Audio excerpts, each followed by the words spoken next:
us out.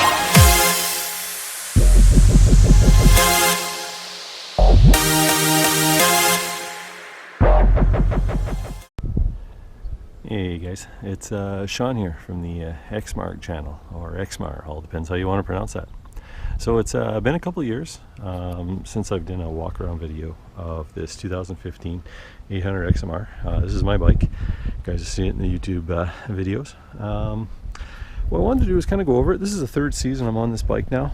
I'm going to put a link in the description down below for my first walk-around video. Basically had 5 hours on it. It's brand new to Can-Am. Pretty excited. I was just watching that video just recently, and probably want to correct a few things that I said. Also want to go around and give you guys an update to what I've done to this bike.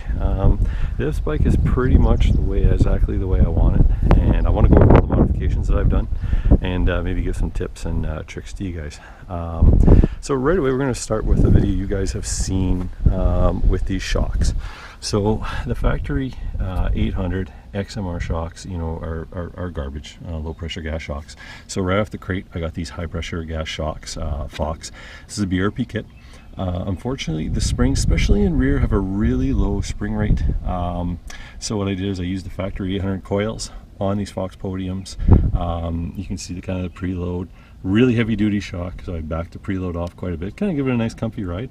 At the same time though, I've got the clearance that I need, and I'll show you the back here. Also, if you notice in that video, the shocks were actually upside down. I've corrected that.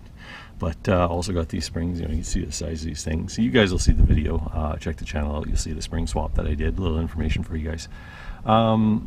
So aside from that, we'll go around and I'll kind of update some of the things that I've done. In rear, it's got a nice worn receiver D-shackle set up, got that powder coated, hitch pin powder coated. I removed the factory arm guards. I ran into a problem with actually bumping the arm guards up into the boot.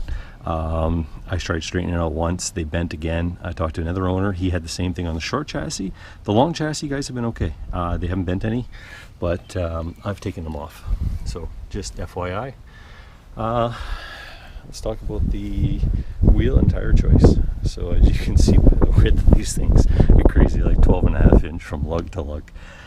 These are Outlaw Gen 1s, the original OGs. They're 12 inch, so they're 29.5, 12 by 12. So along with that is I got the 12 by 7 MSA Rage M27 rims.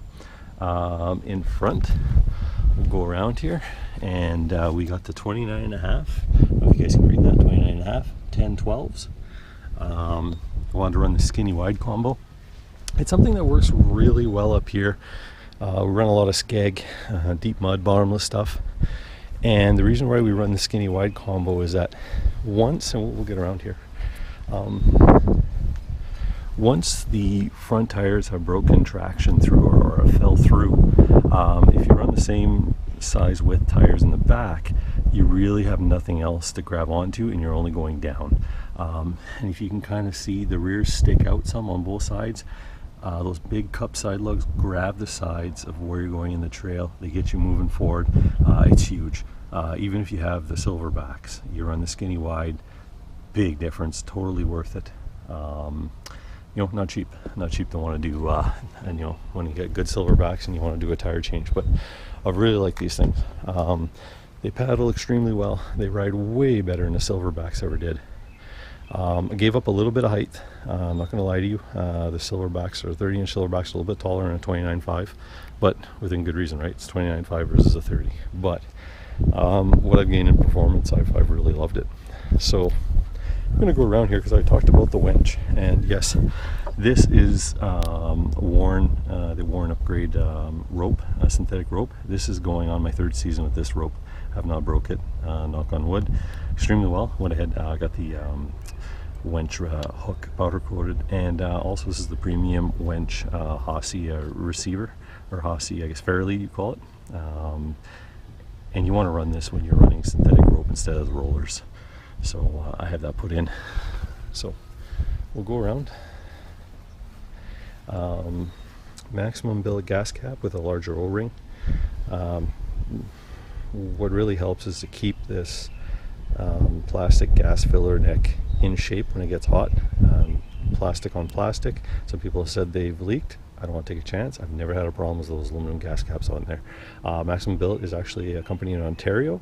Very good price. I believe they're in Sudbury, Ontario. They also had the matching shifter. I really like it. Small, fits really well. Let's go ahead and let's move up to the top here.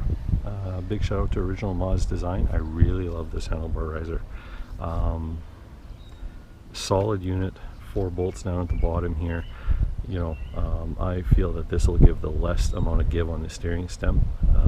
I really like how this goes together. That's why I bought one, and it's machined immaculately, beautiful powder coat. So he does top-notch job there. When Real-Time ATV was around, I don't know if they're around anymore, I got their throttle, I got their brace for the hand and thumb warmers. I know as BRP now sells one similar to this when they sell you the controller, because I broke a couple controllers, so FYI there. The new ones are coming with the top plate now. I have the air intake only riser from BRP. My CVT exhaust and intake still in the factory spots. That is fine. I just wanted to get the air intake up. Also helps having a second screen here to keep your air filter clean. That was the biggest reason. I don't want to do PVC risers. I know that's the answer. It's a good way to keep your clutches cool, and I did it before my previous bike, and I said I wouldn't do it again. I've held with that. Now I'll show you guys something that I had Outerwears custom cut me now to help me out with a problem. Now some people, this was highly debated on the Can-Am forums, but I like how this works. So this is Outerwears pre-filters. They've actually custom cut me a filter to fit on the CVT. So this allows me to quickly just clean this thing off, because the biggest problem I'm running into is getting my belts too hot was with that factory filter. It would plug up. I have a hard time cleaning it on the trail. It's just a mess. This has been great this year. I absolutely love this. So all you do, one hand, take it off. As you can see, I've cut all the factory mesh, so you only have this as a filter. It works extremely well. It's water resistant. And yeah, I mean, if this is something you guys are interested in, you can get a hold of Outerwears. I'm sure they'd be able to hook you up. It's for, I've given them all the factory part numbers of what this is going to be used for and what bike it's used for. So I'm sure you can contact them for that. Like I said, I like this setup. It's not for everyone. This is not for you. That's fine, but for me, I like it. Let's go ahead and move around to the performance side of things. I'm just going to bring this up. So, Dyno Jet Power Commander 5. That has a custom tune from Straight Line Performance in it. It's a dual cylinder tune, and it works awesome. Plug and play. Great with this exhaust, and that's what it's for. That tune in there is for this exhaust, for this bike. I've had no issues, except you need to actually set the throttle positioning sensor inside the Power Commander. Read the directions if you get one. I didn't do it. I ran into some problems, just weird fueling issues with depending where the throttle was. Gave them a quick call, and they told me about setting it. So got it in a really nice, two-way tape, nice side. I don't put it in any enclosure. I'm being told that this will actually corrode it. If you put it in an enclosure and humidity is constantly on it, it's best that it gets wet and then dries off. It's a coated circuit board. That's an FYI for you guys. You can do what you want, but this has been on here for, this is my second season. I've had no issues. Let's go to the other part of this. As you guys can see, second season running the SPI slip-on pipe. I've got a full review on this. If you guys check my channel out, it's a little bit dirty. There is not a speck of rust in a weld. There is not a problem with it. This thing, as you can see, bolts together with machine screws. I've repacked it once, and that's going to be normal for a guy who rides as much water as I do. I hear people say, I've never repacked it. Oh, you had to repack. Oh, that's a garbage pipe. No, if you're in water all the time, that fiberglass packing is going to break down. And personally, I would be repacking it every year. If you're a trail rider, you may never have to repack that pipe. So just be aware, don't listen to everyone. This is my personal, this is what I do personally. You guys don't have to do it, but this is my advice. Let's move on now to the clutching. Actually, I should have took this clutch cover off so I can show you guys where I'm running here. So Get Torqued has set me up.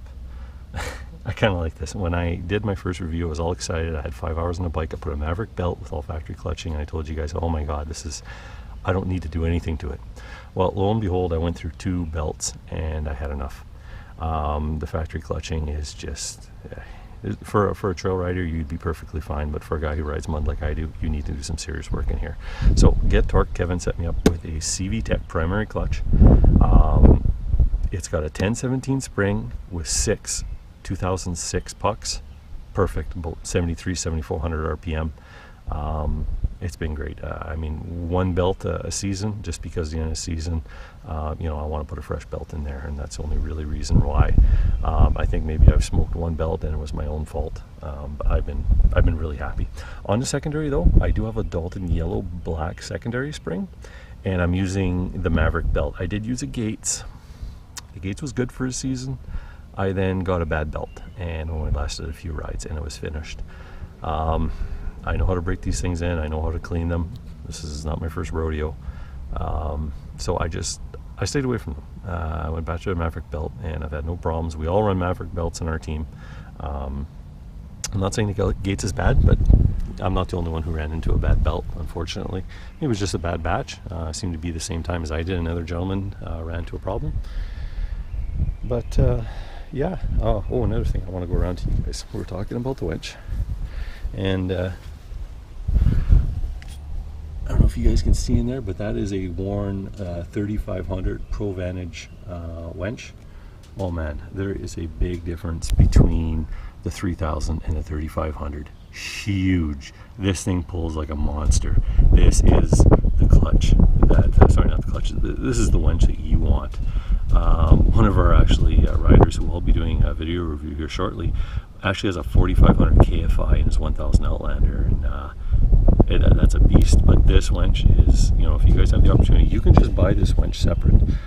Maybe what I'll do is I'll provide a part number where Warren just sells you the winch itself. You can reuse the switch, the contactor, and all the wiring. Everything's all the same, just a bigger horsepower motor on it. So just to let you guys know about that. Yeah guys, I mean, oh, by the way, this is available through BRP. This is actually on a 1000 XMR, you'll notice there's another, 12 inches, and this sits in behind the rear seat. This is what this is. It's a 1000 XMR storage box. It's just a snap-in factory. It's kind of nice. I keep all my stuff in there. It's somewhat waterproof. You can submerge it for a little bit, but I wouldn't say it's completely waterproof.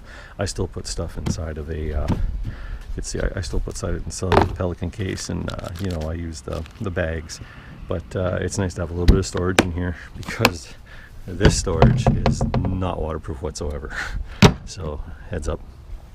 And yeah guys, I mean, there's probably a few things that I'm missing, but of course here, I want to show you guys, represent Straight Line Performance. I've had good luck with them, as far as answering my questions, and just the quality of their craftsmanship with their pipe is just amazing. I've seen a lot of pipes fall apart really quickly, and this thing is just, this will outlive this bike. I'll be putting it on my next Gen 2 bike. It's just, yeah, I really like it. Aside from that guys, that's going to be about it for this walk around. Hopefully I could give you some some tips about what I've done as far as modifications. If you guys have any questions, just shoot it down in the comments below. Glad to help answer your questions, or if there's something you saw that I didn't comment on, and there may be a few, go ahead and shoot it up in the comments, and I'll answer you guys. So anyway, thanks for watching guys. As always, always appreciate everyone who subscribes to the channel and watches our videos, and hope this was helpful. Alright guys, take care. Bye.